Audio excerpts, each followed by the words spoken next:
Ketika kita mengetahui triliunan rupiah uang APBN dibuat nomboki BUMN rugi, hal ini membuat murka banyak warga Indonesia. Yang lebih heran lagi adalah dia yang teken peraturan pemerintahnya, dia juga yang mengkritik BUMN. Enak bener dapat bantuan equity dari pemerintah, ini sering banget begini. Yang melakukan dia, yang mengkomen dia, yang mengkritik dia yang punya jabatan sekarang selama 7 tahun. Kemarin dia mengkritik tambang itu milik Indonesia, kok yang mengambil keuntungan asing sih? Kok enak BUMN rugi dibayarin APBN? Nah ini komen bikin bingung. Lah lu yang jabat, lu yang nanya, lu yang salahin pemerintah, lu sendiri yang melakukan pembiaran, bahkan di zaman jabatannya nikel dikeduk habis-habisan. Asli gue bingung dah sama lu pade. Gini deh, sudah berkali-kali kita mengatakan new mind anti negara berbisnis, biar swasta saja yang berbisnis. Namun pemahaman ala komunis sosialis bahwa negara berbisnis itu jauh lebih baik dan lebih menguntungkan dari swasta berbisnis telah masuk ke pikiran bawah sadar banyak orang, sehingga tidak kritis lagi berpikirnya. Begini cara bernegara dari sisi lain. Pemerintah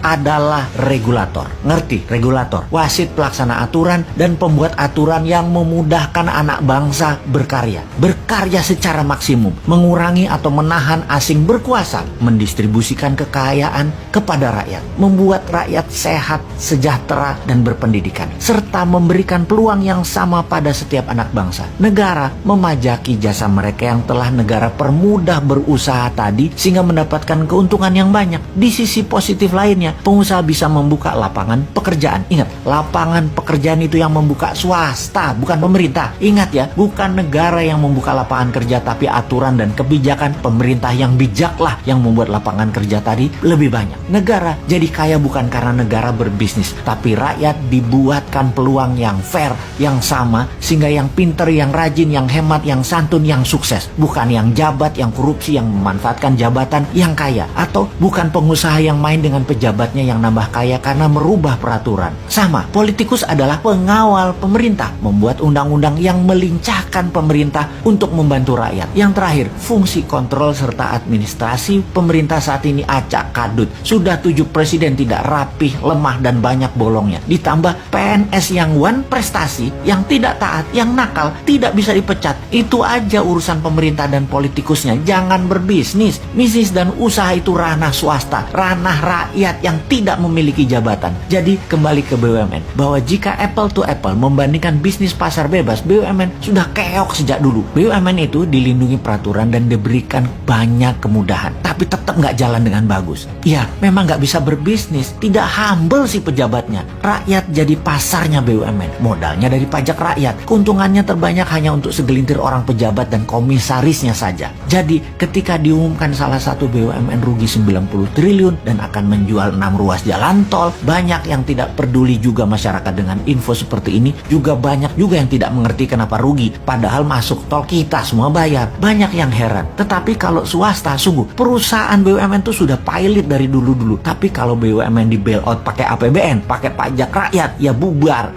Rakyatnya tetap masih percaya loh BUMN itu penting. Kok bisa ya? Dikira kalau swasta kaya negara miskin gitu ya. Padahal sebaliknya, kalau swasta kaya negara menjadi sangat kaya. Tiongkok itu kaya swastanya di luar negeri untuk mencaplok ekonomi negara lain, baru pakai BUMN Tiongkok. Jadi BUMN Tiongkok tuh pahlawan devisa. Swasta Tiongkok main di dalam negeri, dan yang bermain di luar negeri itu BUMN. Kita lanjut. Ketika flag carrier airline kebanggaan nasional Garuda Indonesia sebelum COVID saja sudah keok, ditambah PPKM sekarang dengan macam-macam aturan membuat traveler berkurang hingga lebih 50%. Sekarang kemungkinan gagal restrukturisasi semakin besar. Nama kebanggaan Garuda akan jadi pelita air melindungi diri dari tuntutan investor, di mana sebentar lagi APBN juga yang akan bayarin. Pastinya saat ini banyak lagi daftar BUMN yang merugi dan memiliki hutang yang menumpuk sangat besar. Bahkan aset jaminannya kalau diambil lender atau diambil investor, maka aset tersebut pasti jadi milik asing. Kembali mengingatkan di zaman jual BUMN dan perusahaan murah di tahun 2000-an, efek resesi ekonomi tahun